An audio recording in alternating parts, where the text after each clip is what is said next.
नमस्कार मंडळी, मी पायल आणि माझ्या सिंपल सुंदर जगात तुमचं पुन्हा एकदा स्वागत आहे। आजचा दिवस बघायला गेलं तर सकाळपासून रात्रीपर्यंत नुसती धावपळ होती। सत्यनारायणची पूजा, पुरणपोळीचा स्वयंपाक, मध्ये गॅस गिझरची फजिती, मग आंघोळीची गडबड आणि संध्याकाळी मुलांचं मुंजवाडण। एका दिवसात एवढ्या गोष्टी करायच्या होत्या की दिवस संपेपर्यंत काही ना काही चालूच होतं। पण एवढ्या सगळ्या गोष्टी असूनही दिवसात एकही काम अर्धवट राहिलं नाही आणि सगळे पूजाविधी, रीतिरिवाज अगदी व्यवस्थित पार पडले। हाच सगळा गडबडीचा पण तितकाच प्रसन्न दिवस मी तुमच्यासोबत या व्लॉगमध्ये शेअर करणार आहे, त्यामुळे व्हिडिओ शेवटपर्यंत नक्की बघा। तर सत्यनारायणची पूजा असल्यामुळे सकाळी नेहमीपेक्षा लवकरच उठलेले।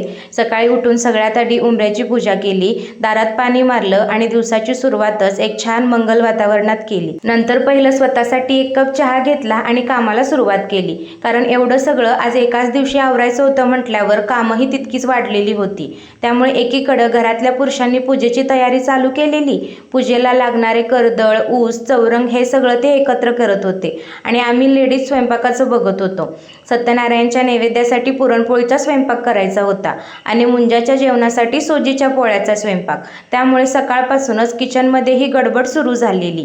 पुरण शिजत होतं, भात भाजीची तयारी सुरू होती, पोळ्यांची तयारी चालू होती आणि हे सगळं करताना वेळ कधी पुढे जात होता तेच कळत नव्हतं। आणि अशा वेळी आज नेमका गिझरचा गॅस संपला, कामं भरपूर आणि वेळ कमी, त्यात गॅसची अशी अडचण आली की काही वेळ तर खरंच काय आधी आवरायचं आणि काय नंतर हे कळेना।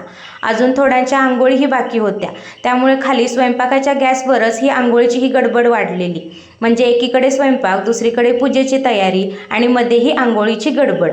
पण घरात सगळे मिळून एकत्र असल्यामुळे कुणीतरी एक काम, कुणीतरी दुसरं काम, यामुळे एवढ्या गोंधळातही सगळं हळूहळू मॅनेज होत गेलं। किरकोळ शॉपिंग वगैरे दीदी करत होत्या, घरच्या देवपूजेचा आई बघत होत्या आणि स्वयंपाकात काय माझी मम्मीच मदतीला होती, त्यामुळे स्वयंपाकाची बरीच कामं दोघींमध्ये वाटून घेता आली। त्यामुळे आज एवढा स्वयंपाक असला तरी मम्मीमुळे एक वेगळाच आधार वाटत होता। एकीकडे मी काहीतरी करत होते, दुसरीकडे मम्मीने आपोआप दुसरं काम घेतलेलं होतं, ते झालं की तिसरं, असं एकवर एक करत सगळं आवरलं आणि सगळा स्वयंपाक पूर्णही झाला। मग मात्र लक्ष पूर्णपणे पूजेच्या तयारीकडे वळवलं।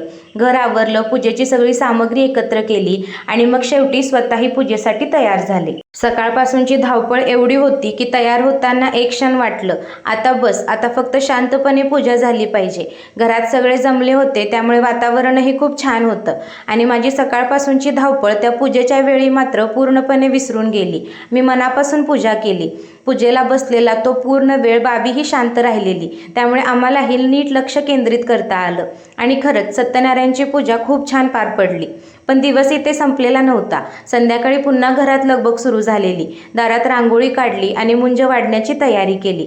श्रावण महिन्यात आमच्याकडे मुलांना जेवण घालण्याची एक परंपरा आहे। मुलं आली की आधी त्यांचे पायपूजन केले, गुलाल लावला, उदबत्ती, घंटा लावून त्यांचं औक्षणासारखं पूजन केलं। नंतर केळीच्या पानावर त्यांना जेवण वाढलं। या जेवणात खास असतं ते सोजीच्या पोळ्या, अळूवडी आणि मुळ्याची कोशिंबीर। आणि या मुंज वाढण्यामधला आणखी एक खास भाग म्हणजे मागे सांगोड्यावरून जो नारळ पूजा करून आणलेला तो मुलांसमोर वाढवला जातो आणि मग मुलं जेवायला सुरुवात करतात।